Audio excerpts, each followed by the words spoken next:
de hors-sol, ça veut dire que je vais essayer d'obtenir le maximum de protéines dans le minimum de temps et le minimum d'espace.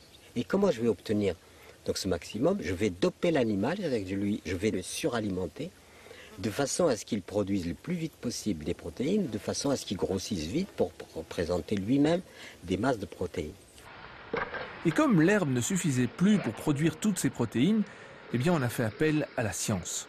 Pour ce technicien, la panse d'un bœuf est une source de savoir dans laquelle il puise abondamment. Dans cette écuelle, il y a déjà la promesse des beefsteaks de demain.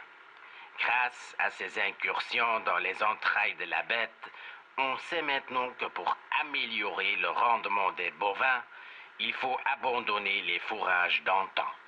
Un de nos chercheurs a étudié la carte du cerveau de ces animaux.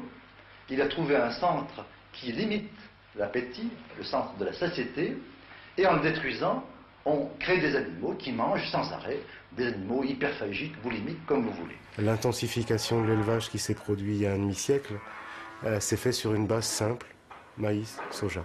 C'est un système qui convient très bien à l'agrochimie, maïs-soja, parce que le maïs c'est le plus gros consommateur de fertilisants, de pesticides, etc.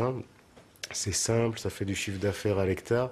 La protéine de soja qui arrive derrière, qui vient du Brésil ou des États-Unis pour complémenter tout ça, le système il est rodé. Fabuleux maïs. Il n'y a plus que maïs, maïs, maïs, maïs, maïs. La panacée. Maïs, maïs, maïs. Et tout le monde était pris dans cette affaire de maïs. Alors moi j'ai essayé de résister, mais je raconte ça dans mes champs du possible.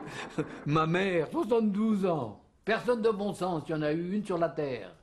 Elle arrive un jour à la ferme, elle me prend de quatre yeux et me dit « Oh, mais comment toi, Dédé Pochon, qui est tant de progrès, pourquoi que tu ne te fais pas comme les autres aussi, que tu ne fais pas du maïs ?»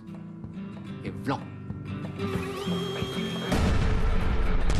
70% du maïs récolté aux USA et près de 80% du soja mondial sont importés chez nous pour alimenter les animaux d'élevage.